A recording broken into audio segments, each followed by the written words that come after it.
Hi everyone. उम्मीद है आप सब अच्छे होंगे और अपनी अपनी तैयारी में लगे होंगे।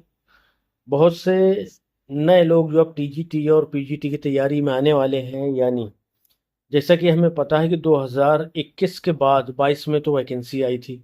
ठीक है, 22 के बाद कोई वैकेंसी नहीं आई। 22 का पेपर अभी इन्होंने 26 में कराया है आकर के।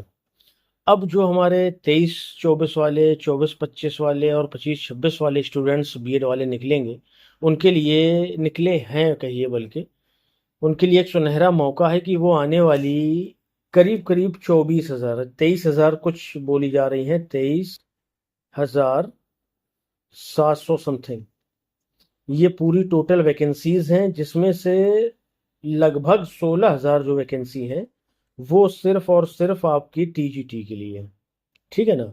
इसी तरह से पीजीटी के लिए भी ठीक ठाक वैकेंसी है, 2700 के आसपास है ये।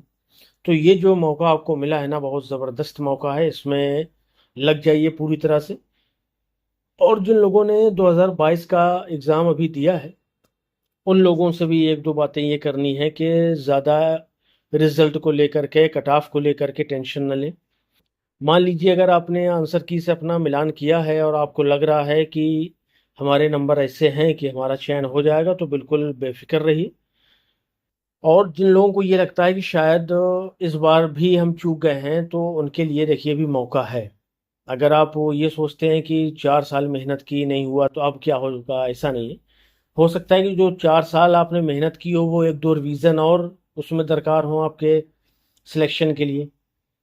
दरकार मतलब ज़रूरी हो कि अगर अगर आप एक दो रिवीजन और कर लें तो हो सकता है आपका इस वाले 23,000 वाली वैकेंसी में हो जाए। तो हिम्मत नहीं हारनी है, लगे रहना है। और बार बार यहाँ वहाँ के थंबनेल देख करके यूट्यूब में कि इतना कट ऑफ कम जाएगा, इतना ज़्यादा जाएगा, या रिजल्ट आज आ रहा है या कल आ रहा है, तो इसमें ज़्यादा समय मत बर्बाद करिए। समय लगाइए अपनी पढ़ाई में।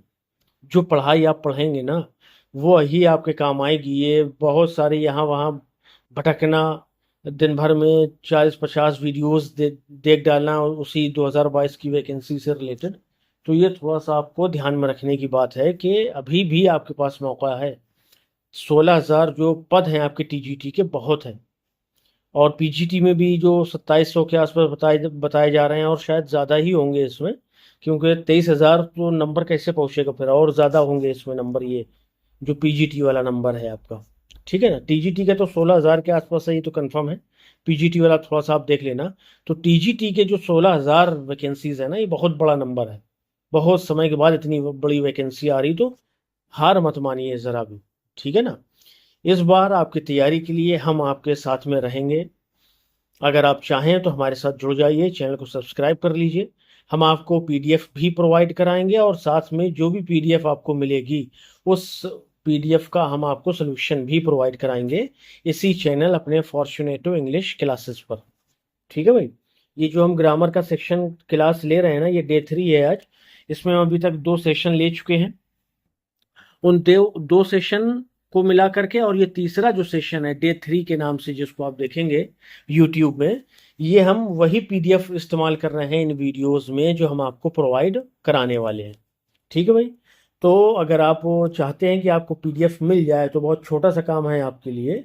आप हमारे व्हाट्सअप नंबर 9838818140 पर क्या करिए, व्हाट्सअप कर दीजिए और बताइए कि सर हमारा ये कोर्स है।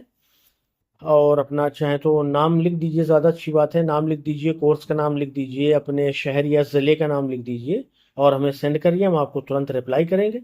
हम आपको एक क्यूआर सेंड कर देंगे यहाँ से, मिनिमल सा चार्ज है आपका। आपको अगर यूपी टीजीटी के नोट्स चाहिए रहेंगे तो 299 आपको पे करना है। पीजीटी के लिए 399 पे करना है। और ग्रामर सेक्शन के लिए, ग्रामर के नोट्स के लिए आपको 299 पे करना है। और जैसे ही आप उधर से पेमेंट करेंगे, वैसे ही नोट्स की पीडीएफ आपके मोबाइल में पहुंच जाएगी। आराम से पढ़िए, वीडियोस देखिए और तैयारी करिए। ठीक है। ज़्यादा हतोत्साहित होने की ज़रूरत नहीं है, यानी हाथ पैर बिल्कुल बंद कर देने की ज़रूरत नहीं कि नहीं बस अब हमारा नहीं होगा, 4 साल कर लिए, ये कर लिया, वो कर लिया। नहीं भाई, देखिए, समय से पहले और किस्मत से ज़्यादा नहीं मिलता है। बात समझिए, समय से पहले और किस्मत से ज़्यादा नहीं मिल सकता है। तो लगे रहिए, जो 4 साल की मेहनत है, 2-3 रिवीजन करेंगे, पूरा आपकी तैयारी जो है फिर से आपकी फिंगर टिप्स पर होगी और आसानी से आने वाला एग्जाम क्रैक कर पाएंगे। देखिए, इस एग्जाम में अगर मान लीजिए नहीं हो रहा है आपका ना, तो इसमें आपकी गलती कम है। गलती उन लोगों की ज्यादा मानी जाएगी जिन्होंने ये पेपर बनाया है। क्यों? क्योंकि 37 जो क्वेश्चन हम लोगों ने आपने दिए हैं, कि जो 37 क्वेश्चन आउट ऑफ सिलेबस हैं, तो वो बहुत बड़ा रीजन है आपके बाहर होने के, वो बाहर होने का। अब ऐसा तो नहीं कि हर बार यही मिस्टेक होगी, क्योंकि हम ज्ञापन भी दिया है, सचिव साहब से बात भी हो गई है, उन्होंने आश्वासन भी दिया है कि हम अपने जो है एक्सपर्ट से बात करेंगे। तो देखिए, हो सकता है आप बात करें और उसका कुछ सोल्यूशन निकालें, लेकिन हर बार पेपर ऐसा आएगा ऐसा नहीं है। ठीक है ना? तो वो भी एक रीज़न है। और कहीं अगर कुछ बहुत मिस्टेक हम लोगों से भी हो सकती है, भाई इंसान है तो गलती होगी होगी ना।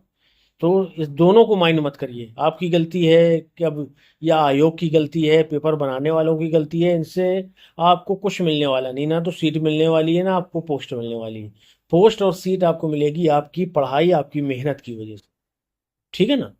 अगर देखिए आयोग को लगेगा ना कि हाँ, जो स्टूडेंट्स कह रहे हैं उनका कहना सही है, तो हो सकता है कि कोई ऐसा फैसला ले जो स्टूडेंट्स के हित में हो वो।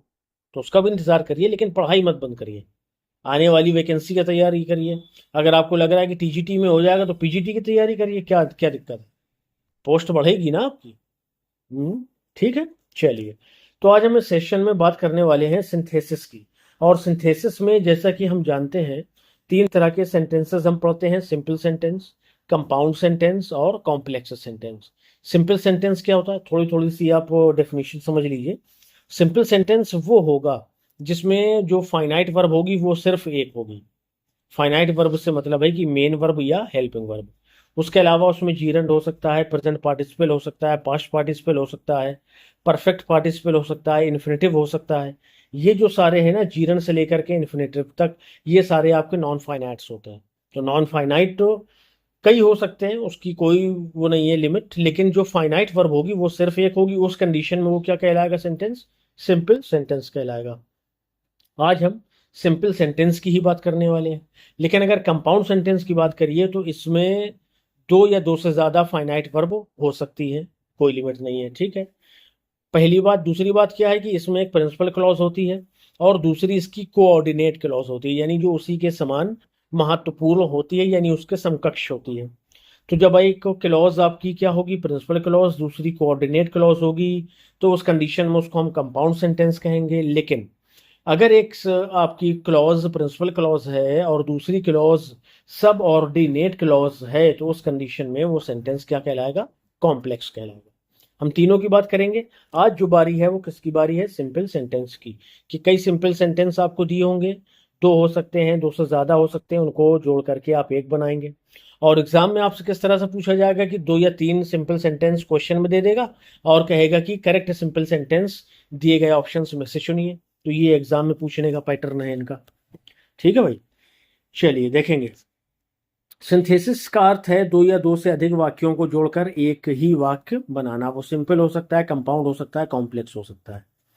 जब वो कई सिंपल सेंटेंस को मिलाकर के एक सिंपल सेंटेंस बनाया जाता है तो कुछ विशेष नियमों का प्रयोग किया जाता है। सही है, सिंपल सेंटेंस बनाइएगा तब भी विशेष नियम लगेंगे।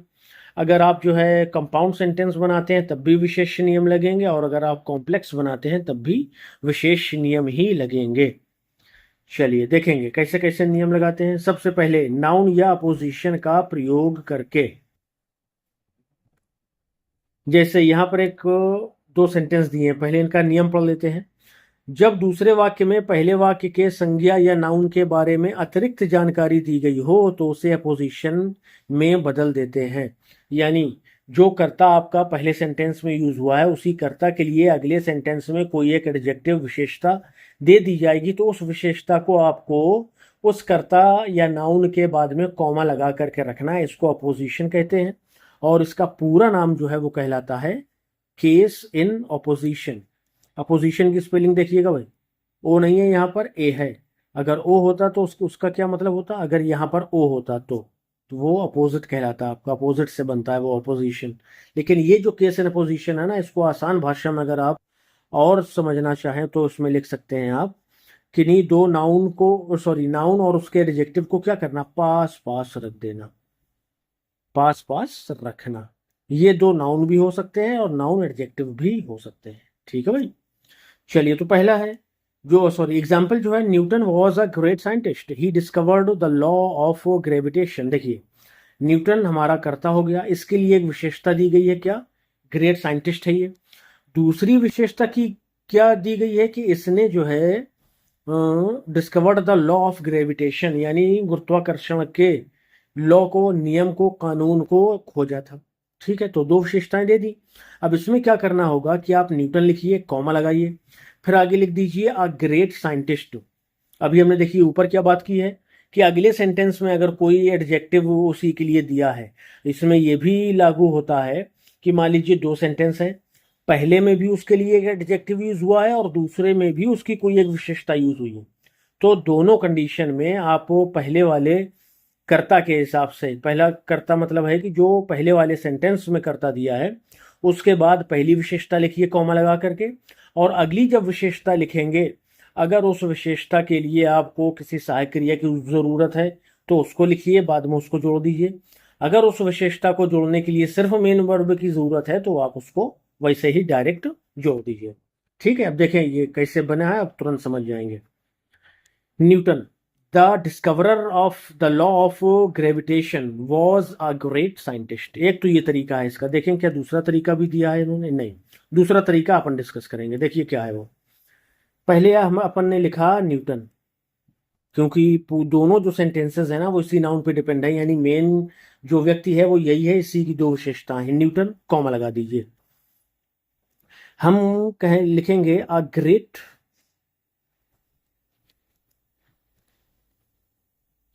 साइंटिस्ट। ठीक है भाई, अ ग्रेट साइंटिस्ट। अब यहां पर क्या करिए, कॉमा लगा दीजिए और लिख दीजिए discovered, discovered the law of, the law of gravitation, gravitation. ठीक है, तो मतलब वो समझाने का क्या है कि आप बाद वाले एडजेक्टिव को भी पहले रख सकते हैं तुरंत कर्ता के बाद में, और जो पहले सेंटेंस में एडजेक्टिव दिया है उसको भी पहले रख करके दूसरे को बाद में जोड़ा जा सकता है। यहाँ पर एक और चीज देखिए क्लियर क्या हुई, जब आपने बाद वाले एडजेक्टिव को इसके साथ में जोड़ा है तो यहाँ पर कोई भी क्रिया नहीं है, यहाँ पर इसको इन्होंने डिस्कवर्ड को डिस्कवरर में बदल दिया है, यानी उसने खोज की, यानी वो खोज करता है। तो जब पहले वाले को आप जोड़ेंगे, यानी बाद वाले को या पहले वाले को जब आप कर्ता के बाद में रखिएगा तो उसके पहले में हेल्पिंग वर्ब नहीं रखी जाएगी, लेकिन जो बाद में आप जोड़ेंगे उसके पहले आपको हेल्पिंग वर्ब रखनी होगी। लेकिन अगर मान लीजिए हम इस वाले वर्ब को जो इन्होंने चेंज कर दिया है किसमें, डिस्कवरर नाउन में, तो इसमें इन्होंने इस तरह से इसका यूज किया है, लेकिन अगर आप डिस्कवर्ड को डिस्कवर्ड ही रखेंगे तो फिर उसमें बिना हेल्पिंग वर्ब के ही यूज करेंगे, क्योंकि ये पास्ट इंडेफिनिट को शो कर रहा है। ठीक है भाई, तो ये देखिए पहला नियम बहुत जबरदस्त नियम है कि जब किसी एक नाउन के लिए दो विशेषताएं दी हो तो आप उसको उनको जोड़ करके एक सिंपल सेंटेंस बनाने के लिए पहले नाउन रखेंगे, यानी जो करता होगा उसको, फिर कॉमा लगा करके एक विशेषता उसकी लिखेंगे, फिर कॉमा लगा करके उसकी दूसरी विशेषता लिखेंगे। तो इन सभी को हमने क्योंकि कॉमा लगा करके पास पास रख दिया है, इसलिए इसको हम केस इन अपोजिशन कहते हैं। ठीक है भाई, क्लियर है। चलिए नेक्स्ट देखेंगे, आप किसका यूज कर सकते हैं, प्रेजेंट पार्टिसिपल के यूज के द्वारा भी आप दो सिंपल सेंटेंसेस को, ज्यादा भी होंगे तब भी, यदि दोनों वाक्यों का सब्जेक्ट एक ही हो तो एक वर्ब को वर्ब की फर्स्ट फॉर्म में आईएनजी में बदल देते हैं। ये नियम थोड़ा सा और एलाबोरेट अगर किया जाए तो क्या होगा, जब दो कोई ऐसे सेंटेंसेस दिए हों जिनमें कर्ता एक ही हो और उनमें जो घटना हो रही है वो करीब करीब हो रही हो, यानी दोनों कामों के बीच में कोई ज्यादा समय न लग रहा हो, तो उस समय हम यहाँ पर प्रेजेंट पार्टिसिपल का भी यूज कर सकते हैं, और इसी नियम में आप जीरंड का भी यूज कर सकते हैं। किसका यूज कर सकते हैं, जीरंड का भी, ये आगे हम पढ़ेंगे अभी। ठीक है भाई, ध्यान आपको क्या रखना है, यदि दो वाक्य दिए हैं, दो कार्य दिए हैं और दोनों में जो काम हो रहा है वो लगभग बराबर समय में हो रहा है, तो क्या करिए, एक को आप बदल दीजिए वर्ब की फर्स्ट फॉर्म में और उसमें आईएनजी लगा दीजिए और बाद वाले को जोड़ दीजिए उसमें, कर्ता एक ही बार लिखा जाएगा, वो अगले कॉमा के बाद आएगा। जैसे देखिएगा, ओपनिंग द डोर, दरवाजा खोल करके ही इंटर्ड द रूम। ठीक, इसको अगर आप ये कंफ्यूज हो जाएं कि यार इसको बदलना है कि इसको बदलना है, ये कैसे डिसाइड होगा, तो इसके लिए भी सोल्यूशन है। जो भी सेंटेंस आपका ऐसी वर्ब या ऐसे कार्य को दिखाए जो रीजन हो, उसको आप आईएनजी फॉर्म में बदलिए, और जो उस रीजन की वजह से आने वाला रिजल्ट है उसको आप सेम वैसे ही जोड़ दीजिए जैसा वो दिया गया है। तो अगर रीजन क्या है, देखिए दरवाजा खोला गया तभी तो अंदर गया ना, अगर दरवाजा ना खोला जाता तो वो अंदर नहीं जा पाता। तो ये जो परिणाम है यानी जो अंदर जाना है, ये आपका परिणाम शो कर रहा है, इसलिए इसको चेंज नहीं करेंगे। ये क्योंकि दरवाजे का खोला जाना एक तरह का रीजन है, कारण है, तो इसको हम आईएनजी फॉर्म में चेंज कर देंगे। ये होगा opening the door he entered the room. आसान है बिल्कुल। अब जैसा कि हमने कहा था कि आप इसको जीरन से भी यूज कर बना सकते हैं। कैसे, ये जो ओपनिंग है ना, इसके पहले सिर्फ आपको कोई एक प्रीपोजिशन जोड़ना है, या जैसे आफ्टर ओपनिंग द डोर या ऑन ओपनिंग द डोर। अगर ऑन या आफ्टर आप लगा दीजिए या कोई भी एक सुइटेबल प्रीपोजिशन लगा दीजिए आईएनजी फॉर्म से पहले, तो वो जो स्ट्रक्चर होगा वो जीरंड कहलाता है। और अगर आप वहां पर सीधे सीधे आईएनजी फॉर्म यूज करते हैं तो फिर वो प्रेजेंट पार्टिसिपल कहलाता है। ठीक है भाई, चलिए देखिएगा नेक्स्ट रूल क्या है। 3, परफेक्ट पार्टिसिपल द्वारा जब एक कार्य पहले हो चुका हो और दूसरा बाद में हुआ हो, तो इसमें आप क्या करेंगे, परफेक्ट पार्टिसिपल का यूज करेंगे। इसमें आपका हैविंग प्लस मेन वर्ब की थर्ड फॉर्म दिया है। इसमें और जोड़ सकते हैं आप बीइंग का भी कई बार यूज आपको करना होता है। वो कहाँ करना होता है वो अभी अपन डिस्कस करेंगे। देखिएगा, ही finished his work he went home. He finished his work he went home, उसने अपना काम खत्म किया और वो घर चला गया। तो इसको जब आप बनाइए तो इसमें कारण देखिए क्या है, काम का खत्म कर देना। परिणाम क्या है, वो घर चला गया। इसमें भी वही कारण परिणाम वाली थ्योरी लगेगी कि जैसे हम प्रेजेंट पार्टिसिपल में चेंज कर रहे थे ना, वैसे ही परफेक्ट पार्टिसिपल में भी अपन चेंज करने वाले हैं। ठीक, तो ये जो दिया है ना, देखिए दोनों कर्ता समान है। तो जो अभी अपन ने ऊपर पढ़ा है कि हैविंग प्लस मेन वर्ब की थर्ड फॉर्म का यूज करिए, तो देखिए इन्होंने हैविंग लगाया है पहले। फिनिश्ड हिज वर्क, हैविंग के साथ में थर्ड फॉर्म लग जाएगा। ही वेंट होम, जो आपका रिजल्ट है, जो परिणाम है, वो ज्यों का त्यों उसमें जोड़ दिया गया है। ठीक, क्यों, क्योंकि दोनों कर्ता समान है, इस वजह से। ठीक है भाई, क्लियर है। एक और एग्जांपल देख लीजिए, चलिए इसका। जैसे मान लीजिए यहां पर दिया होता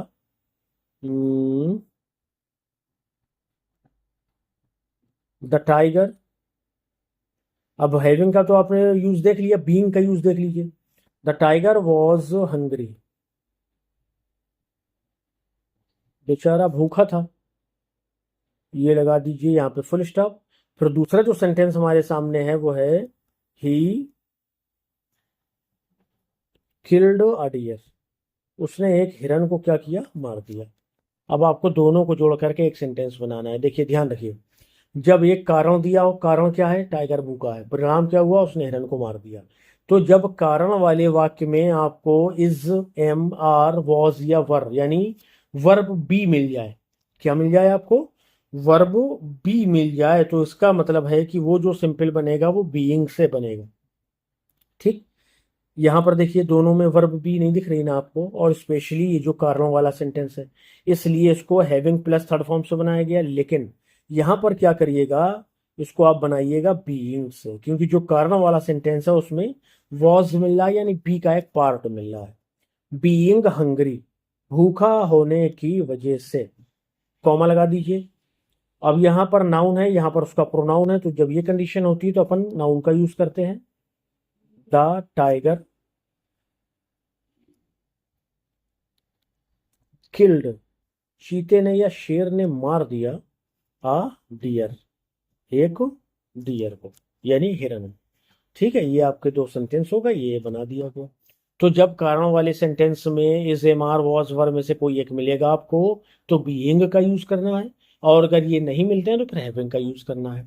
बीइंग का यूज करेंगे आप तो अक्सर उसमें आपको एडजेक्टिव का ही यूज करना पड़ेगा, और जब हैविंग का आप यूज करेंगे तो उसमें मेन वर्ब की थर्ड फॉर्म का यूज करना पड़ता है। ठीक है भाई, चलिए आगे देखिएगा, इन्फिनेटिव के यूज के द्वारा कैसे बनाइएगा। जब पहला वाक्य किसी उद्देश्य को बताता हो, यानी जो दो वाक्य आपके सामने दिए गए हैं उनमें से एक भविष्य में होने वाले उद्देश्य को बताएगा, और उद्देश्य को बता रहा है मतलब वो भविष्य में ही होगा। अंडरस्टूड है। देखेंगे एग्जाम्पल, देखेंगे क्या क्या दिया इन्होंने। He went to the market, वो मार्केट गया। He wanted to buy a book, क्यों गया? किताब खरीदना चाहता था वो। उसका उद्देश्य क्या है? किताब को खरीदना। तो देखिएगा, he went to the market, वो मार्केट गया।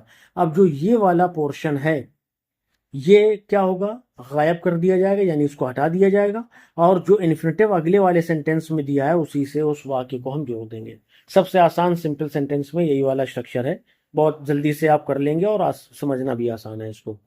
तो he went to the market, पहला वाला सेंटेंस पूरा लिखा, बाद में दूसरे वाले सेंटेंस से जहां पर हमें टू बाई प्लस नाउन मिल रहा है ना, उसको अपन ने पुट कर दिया। बस he went to the market to buy a book. ठीक है भाई, चलिएगा प्रीपोजिशन के द्वारा देखिए कैसे बनाइएगा।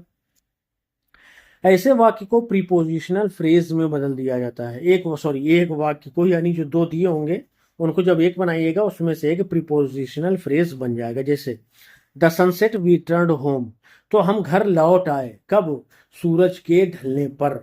तो at sunset we returned home, या we returned home at sunset, ये भी सही है। ठीक है, ये आपको इस तरह से बनाना रहेगा। जीरंड के द्वारा देखिएगा, वर्ब को जीरंड यानी वर्ब की फर्स्ट फॉर्म और आईएनजी में बदलकर नाउन का कार्य कराया जाता है। यानी जब दो वाक्य ऐसे आपको दिए होंगे कि जिनमें एक कारण हो दूसरा परिणाम हो, तो उस कंडीशन में आप, जैसा हमने प्रेजेंट पार्टिसिपल में चेंज किया था, वैसे ही यहां पर भी कारण वाली वर्ब को जीरंड में बदलेंगे। ठीक है भाई। जैसे ही confessed his guilt, this saved him from punishment, उसने अपना गुनाह कबूल कर लिया, इसने उसको सजा से बचा लिया। ठीक है ना? तो यहां पर देखिएगा किस तरह से बना, हिज कन्फेसिंग हिज गिल्ट, उसका कन्फेस किया जाना, हिज गिल्ट, अपना guilt, saved him from punishment, उस स्वीकार करने ने, उस कबूलनामे ने उसे सजा से बचा लिया। अब जो बात हमने की थी कि प्रीपोजिशन होना चाहिए, तो वो कैसे आप पुट करिएगा, देखिएगा जहां पर ये हिज दिया है ना, तो ऑन लगा दीजिए यहां पर, बस ऑन कन्फेसिंग हिज गिल्ट। अब जो यहां पर चेंजमेंट होगा, यहां पर कॉमा लगेगा, ही सेव्ड, ये ही यहां पर जाएगा, और ये जो हिम है, ही इसमें सेल्फ जुड़ जाएगा, ही सेव्ड हिमसेल्फ फ्रॉम पनिशमेंट। यानी ऑन कन्फेसिंग हिज गिल्ट, अपना गिल्ट कन्फेस करके, ही सेव्ड हिमसेल्फ, उसने अपने आप को बचा लिया फ्रॉम पनिशमेंट। ठीक है, ये दो स्ट्रक्चर आपको मिल जाएंगे करने के लिए। एक आध एग्जाम्पल इसका और अगर देख लिया जाए तो देखिएगा, ही, रुकिएगा एक मिनट, ही रोट, रोट है ये, रोट अ लेटर, उसने एक पत्र लिखा। ही सिलेक्ट, रुकिएगा इसको थोड़ा सा यहाँ से हम हटा देते हैं, ही सिलेक्ट कर दीजिए, ज़्यादा लेंदी करने की जरूरत नहीं है। तो he wrote a letter, he select, उसने एक पत्र लिखा और सो गया, मतलब काम खत्म किया, सो गया। इसको जब आप बनाइएगा तो कैसे बनाइएगा? आफ्टर, देखिए ये कारण है ना, उसने एक पत्र लिखा और उसके परिणाम, काम उसने खत्म किया, सो गया। तो आफ्टर राइटिंग अ लेटर, एक पत्र लिखने के बाद, या सिर्फ पत्र लिखने के बाद, आफ्टर राइटिंग लेटर, यहां पर क्या करिएगा, कॉमा लगा दीजिएगा, ही सिलेक्ट, वो सो गया। ये प्योर आपका क्या कहलाएगा? जीरंड का यूज कहलाएगा। और अगर आप इसको डायरेक्ट बनाते हैं, writing a letter he select, तो ये आपका प्रेजेंट पार्टिसिपल हो जाता। इतना सा डिफरेंस है बस। ठीक है भाई, चलिए नाउन फ्रेज के द्वारा, नाउन फ्रेज क्या होता है देखिएगा, एक पूरे वाक्य को नाउन फ्रेज में बदल दिया जाता है। जैसे he was poor, he could not continue his studies, his poverty prevented him from continuing his studies, पूरा स्ट्रक्चर चेंज हुआ है इसमें। हिज, देखिए ये पुअर मतलब गरीब था, तो यहां पर क्या कर दिया, हिज पॉवर्टी, उसकी गरीबी ने, प्रिवेंटेड हिम, उसे रोक दिया, फ्रॉम कंटिन्यूइंग हिज स्टडीज, अपने अध्ययन को पूरा करने के लिए। तो ये जो कहिएगा, ये वाला जो पोर्शन है ना, ये आपका नाउन फ्रेज कहलाएगा। ठीक है ना। ये जो पुअर था, ये आपका एडजेक्टिव था। पावर्टी हमने क्या किया, उसको नाउन में बदल दिया, तो ये यहां से लेकर के यहां तक आपका क्या कहलाएगा, नाउन फ्रेज कहलाएगा। और उसके बाद आप बाकी का स्ट्रक्चर चेंज करके जोड़ दीजिए उसमें। ठीक है। चलिए नेक्स्ट देखिएगा, बाई प्लस जीरंड के द्वारा, जैसे ही वर्कड हार्ड ही सक्सीडेड, तो by working hard he succeeded, यहाँ बाई का भी यूज हो सकता है और इनका ऑन का भी यूज हो सकता है, आफ्टर का भी यूज हो सकता है। आफ्टर वर्किंग हार्ड में कठिन परिश्रम करने के बाद वो सफल हुआ, वो भी ठीक बैठ रहा है ना। तो बाई प्लस जीरंड कहना भी ठीक है, जो इन्होंने नियम दे दिया है, लेकिन आप इसमें ऑन और आफ्टर का भी यूज कर सकते हैं। देखिएगा, जो हमने रीजन और रिजल्ट की थियरी आपको बताई है ना, वो हर एक वाक्य में आपके फिट होगी, जिसमें जीरंड या प्रेजेंट पार्टिसिपल या परफेक्ट पार्टिसिपल का यूज किया जाना है, हमेशा ध्यान रखिए। रीजन क्या है, वर्क हार्ड, उसने कठिन परिश्रम किया ना, परिणाम क्या हुआ, उसे सफलता मिली। तो बाई वर्किंग हार्ड हमने आपको बताया है कि जो भी कारण दिया हो जिस भी सेंटेंस में, उसकी वर्ब को आपको, अगर प्रेजेंट पार्टिसिपल यूज करना है तो उसकी वर्ब को बदलिए, परफेक्ट पार्टिसिपल अगर यूज करना है तब भी उसी को बदलिए, अगर जीरंड को भी आपको यूज करना है तब भी कारण वाले सेंटेंस की वर्ब को ही आप बदलेंगे, बाकी वाले सेंटेंस को ज्यों का त्यों जोड़ देंगे। ठीक बात, बिल्कुल सटीक आपके लिए ये थ्योरी है, ट्रिक है, जिससे आप बिल्कुल भी गलत नहीं करेंगे किसी भी तरह के सिंपल सेंटेंस को बनाने में। ठीक है भाई। चलिए नेक्स्ट देखिएगा, विदाउट प्लस जीरंड, ये जीरंड के ही अलग अलग फॉर्म इन्होंने दे दिए हैं। जैसे जब एक कार्य किए बिना दूसरा कार्य हो जाए, यानी आपने मेहनत नहीं की और वो आप पास हो गए, यानी आपने वो पास होने के लिए मेहनत चाहिए ना, और मेहनत किए बगैर, किए बिना ही आप पास हो गए। जैसे ही did not speak a word he left the room, तो he left the room without speaking a word, ऐसे भी बन जाएगा। यानी आप डायरेक्ट अगर बनाना चाहें, लेकिन जो थ्योरी हमने आपको ट्रिक बताई है कि आप जो रिजल्ट है उसको तो ज्यों का त्यों रखिएगा, और जिसमें रीजन है, अब जो रिजल्ट के पहले होगा ना वही उसका रीजन माना जाएगा। जैसे यहाँ पर आपको लगेगा कि ये रीजन कैसे हो सकता है कि वो बिना बोले ही चला गया, लेकिन आपको मान लेना चाहिए। क्यों? क्योंकि जो बाद में काम होगा वो आपको परिणाम ही दर्शाएगा। तो विदाउट स्पीकिंग अ वर्ड, बिना एक भी शब्द कहे, ही लेफ्ट द रूम, उसने रूम छोड़ दिया, वो रूम से चला गया। और जो हमने पहले आपको बताया था कि he left the room without speaking a word, ये भी आपका जीरंड कहना है। ठीक है भाई। चलिए, इन स्पाइट ऑफ और डिस्पाइट, ये अच्छा है, इसको देखिएगा ध्यान से। विपरीत परिस्थिति होने पर, यानी विपरीत, जब वो दो सेंटेंस ऐसे दिए होंगे जो आपस में विरोधाभासी हो। ठीक है। He was ill he attended the meeting, बीमार था उसने मीटिंग अटेंड करी, उलट बात है ना। बीमार होता है आदमी तो तुरंत उसको आराम चाहिए, थोड़ा बहुत भी बीमार है लेकिन अगर वो कहीं नौकरी करता है तब भी वो बहाने से आराम करेगा।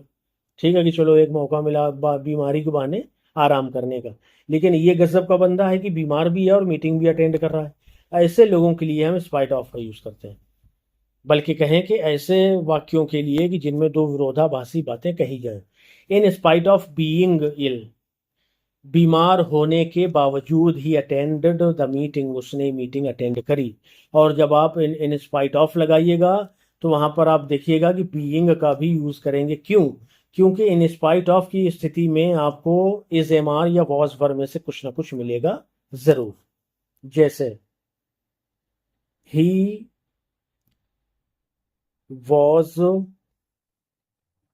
कावर्ड, वो एक कावर्ड मतलब कायर था। ही वन द बैटल, फिर भी उसने जो बैटल हुआ वहां पर उसने उसको जीत लिया। ठीक है, बैटल को हम नीचे लिख लेते हैं, यहाँ पर जगह नहीं मिल रही, बैटल। तो इसको कैसे बनाइएगा, बिल्कुल आसान है, बिल्कुल इसी थ्योरी से बनाएंगे। In spite of being coward, कायर होने के बावजूद, ही वन द बैटल, उसने बैटल जीत लिया। और अगर सुइटेबल वर्ड चाहिए ना तो इसको यहाँ पर कहिए, ही डिफीटेड हिज एनिमी, उसने अपने दुश्मन को हरा दिया, ये और सटीक बैठेगा। तो आप क्या बनाइएगा, in spite of being coward he defeated his enemy. ठीक है भाई। चलिए नेक्स्ट देखिएगा, कंपाउंड नाउन के द्वारा कैसे बनाइएगा। The king was kind, everybody loved him. ठीक है, ये सेंटेंस आपको दिया है। कंपाउंड या अब्स्ट्रैक्ट नाउन, ये दोनों हैं, ध्यान में रखेंगे। देखिएगा, the Kings kindness, the king was kind था ना, तो the king was, sorry, the Kings kindness one everybody's love. ये इस तरह का स्ट्रक्चर आप इसमें बना सकते हैं। ठीक है भाई, और भी कुछ बना सकते हैं क्या इसको हम, the king was kind, everybody loved him. Being से बन सकता है, ये देखिएगा, बीइंग अ काइंड, चलिए दो तो एक और तरह से बन जाएगा, बीइंग अ काइंड किंग। इसमें स्ट्रक्चर थोड़ा चेंज हो रहा है ना, इसलिए being a kind king he, sorry, हाँ ठीक है ना, किंग तो अपन ने ऊपर यूज कर लिया ना, he was loved by all. ठीक है, ये इस तरह से भी बन सकता है। एक और तरीका क्या हो सकता है, बीइंग काइंड, कॉमा लगाइए, everybody loved, everybody loved the king. यहां पर देखिए, ये जो ऊपर वाला सेंटेंस है ना, इसमें कंफ्यूज हो सकते हैं आप कि काइंड असल में है कौन। एवरीबडी है, ये एवरीबडी होगा यहाँ पे, एवरीबडी है या किंग काइंड है। ठीक है ना, लेकिन बन ऐसे भी सकता है। ये जो आपको दिया गया है structure, being a kind king, यानी दयावान राजा होने की वजह से he was loved by all, उससे हर कोई प्यार करता है, उसे हर एक के द्वारा चाहा जाता है। ठीक है ना, ये भी दो स्ट्रक्चर हो सकते हैं तीसरे स्ट्रक्चर के अलावा, ये जो नीचे दिया गया है। ठीक है भाई, आगे देखिएगा, एब्सोल्यूट कंस्ट्रक्शन। जो हमने अभी परफेक्ट पार्टिसिपल की बात करी थी, हैविंग प्लस वर्ब की थर्ड फॉर्म, या बीइंग प्लस एडजेक्टिव, या यानी बीइंग का वर्ड, बीइंग काइंड, इस तरह के जो भी स्ट्रक्चर होंगे वो भी इसी में आएंगे।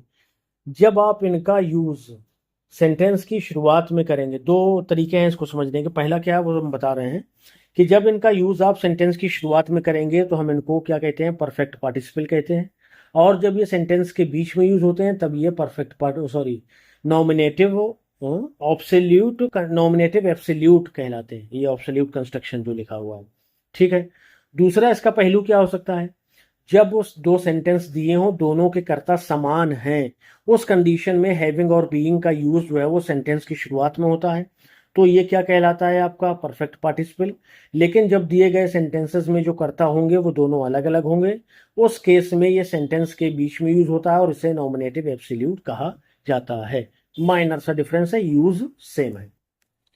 चलिएगा, the weather was fine we went out. यहाँ देखिएगा, द वेदर क्या है, मौसम, और इसमें ये करता वेदर हो गया, और जो दूसरा सेंटेंस है उसमें क्या है, करता वी हो गया। तो ये बनाया इन्होंने, द वेदर बीइंग फाइन, ये जो वॉज दिया है ना इसकी जगह पे बीइंग लगा दिया, बाकी का पूरा स्ट्रक्चर सेम जोड़ दिया। ये आपका नॉमिनेटिव एब्सोल्यूट है। ठीक है, बहुत ज़्यादा डिफरेंस नहीं है दोनों में, मतलब डिफरेंस है ही नहीं, बल्कि बस सिर्फ ये कहिए कि सेंटेंस की शुरुआत में यूज होने पर इसको परफेक्ट पार्टिसिपल के नाम से हम पढ़ लेते हैं, और जब ये बीच में यूज होता है तो उसको परफेक्ट पार्टिसिपल के नाम से पढ़ लेते हैं। जैसे यहाँ पर बीइंग वाला इन्होंने एग्जांपल दिया, हैविंग वाला भी देख लीजिए, जैसे हमने बीइंग का ऊपर यूज आपको बताया था, हैविंग का वहां दिया था, बीइंग का नहीं दिया था, यहाँ बीइंग का दिया है, हैविंग का नहीं दिया है, तो वो हम डिस्कस करेंगे। जैसे द सन रोज, क्या हुआ, सूरज निकल आया। द फॉग, और जो कोहरा था उसको क्या हुआ, वो बेचारा डिस्पर्स्ड, गायब होने लगा, यानी बिखर गया कोहरा, यही होता है। अब यहां पर देखिए, द सन सब्जेक्ट है पहले सेंटेंस में, दूसरे में क्या है, द फॉग। तो क्या करिएगा, यहां पर देखिए, जो ये कारण था, कारण क्या था, मौसम अच्छा था, और इसका परिणाम क्या था, हम भैया बाहर गए घूमने। ये तो जो कारण है उसी को इसमें बदला है अपन ने बीइंग, यानी बीइंग का यूज उसी वाले सेंटेंस में किया है। ठीक यही नियम यहां पर भी लगेगा कि जो भी कारण होगा सेंटेंस, उसके साथ में आप हैविंग या बीइंग लगाएंगे और जो आपका परिणाम होगा उसको ज्यों का त्यों रख देंगे। तो यहाँ पर आप देखिए सूरज का निकलना परिणाम है और उसका जो रिजल्ट है वो फॉग डिस्पर्स हो जाना, यानी कोहरे का छट जाना है, धुंध का खत्म हो जाना है। तो कारण आपका यही होगा ना सनरोज। तो यहीं पर आप हैविंग या बीइंग लगाएंगे। अब बीइंग क्यों नहीं लगाएंगे? क्योंकि वॉच वर्ड का यूज नहीं किया है, ना इजेमार का यूज किया है, डायरेक्ट सेकंड फॉर्म दी है ना, तो यहाँ पर हैविंग लगा दीजिए और बना दीजिए इसको द सन, हैविंग राइजन। ठीक है, कॉमा लगाइए और बाद वाला जो सेंटेंस है द फॉग डिस पर्सड। ठीक है, जो सेंटेंस आपका दिया है वो वहां पर आपको देखने को मिल जाए, जो ये वाक्य लास्ट वाला सॉरी शब्द है जो। ठीक है, बीइंग और हैविंग दोनों क्लियर है। एब्सोल्यूट कंस्ट्रक्शन कब कहलाएगा? जब उसको आप बीच में यूज करेंगे। जब शुरुआत में यूज करेंगे तो परफेक्ट पार्टिसिपल होगा ये। यूपी टीजीटी पीजीटी के लिए महत्वपूर्ण फार्मूले ये आपको आपकी पीडीएफ में मिल जाएंगे, ये आप बहुत आराम से पढ़ लीजिएगा। कुछ एग्जाम टिप्स यहाँ पर हमने ऐड कर दिए हैं ताकि आप आसानी से पूरा जो हम पढ़ के आए हैं उसको एक बार दिमाग में दोहरा लें। अगला वाला जो टॉपिक होगा हमारा वो है सिंथेसिस में ही दो सिंपल सेंटेंसेस को एक कंपाउंड सेंटेंस में बदलना। ठीक है, इसमें हम कंपाउंड सेंटेंसेस की बात करेंगे। उम्मीद है सेशन आपको पसंद आया होगा। थोड़ा सा लेंदी हो गया है, 36 मिनट। ये अभी तक इस सीरीज का सबसे शायद बड़ा वीडियो है। ये तीसरा डे है हमारा ग्रामर में, और टीजीटी पीजीटी के भी हमने 8-10 वीडियो अपलोड कर रखे हैं अपने इस चैनल पर, इस पीडीएफ इसी पीडीएफ से जो हम आपको प्रोवाइड कराने वाले हैं। तो ग्रामर वाले क्योंकि जो क्लासेस होते हैं ना उनमें थ्योरी से ज़्यादा, आप थ्योरी तो लिखी है उसको आपको समझाना भी पड़ता है, तो इसलिए थोड़ा सा सेंटेंसेस सॉरी जो सेशंस हैं वो बड़े हो जाते हैं। तो उसको माइंड मत करिए, आराम से पढ़िए और पीडीएफ का भी मज़ा लेते रहिए। ठीक है भाई, तो पीडीएफ को एक बार और बता दें आपको हम कि अगर आप टीजीटी की पीडीएफ चाहते हैं तो 299 पे करिए ओनली, और अगर आप पीजीटी के नोट्स चाहते हैं तो आप वो 399 पे करिए ओनली। और अगर आप ग्रामर, जिससे ये आज का सेशन हमने लिया है, अगर आप ग्रामर के नोट्स चाहते हैं तो आपको सिर्फ 299 का पेमेंट करना है ओनली। इसके लिए छोटा सा काम आपका क्या है कि 9838181140 पर आपको मैसेज करना है कि सर मेरा नाम ये है, मैंने इस कोर्स की तैयारी कर रहा हूँ, मुझे पीडीएफ प्रोवाइड कराइए। हम आपको उधर से क्यूआर कोड भेजेंगे, आप उधर से पेमेंट करिए और फटाक से पीडीएफ आपके फ़ोन में पहुंच जाएगी। ठीक है भाई, चलिए अगले सेशन में तैयार रहिएगा कंपाउंड सेंटेंस के लिए। उम्मीद है ये सेशन आपको पसंद आया होगा। चलिए मिलते हैं नेक्स्ट सेशन में, till then bye bye, thank you. और एक छोटी सी बात क्या है कि टीजीटी पीजीटी और ग्रामर तीनों की प्लेलिस्ट हमने अलग अलग बनाई हुई है चैनल पर। आप आराम से वहाँ विजिट करिए और फ़ायदा उठाइए उन वीडियोस का, फ्री सोल्यूशन का जो आपको पीडीएफ का प्रोवाइड कराया जा रहा है। चलिए, थैंक यू।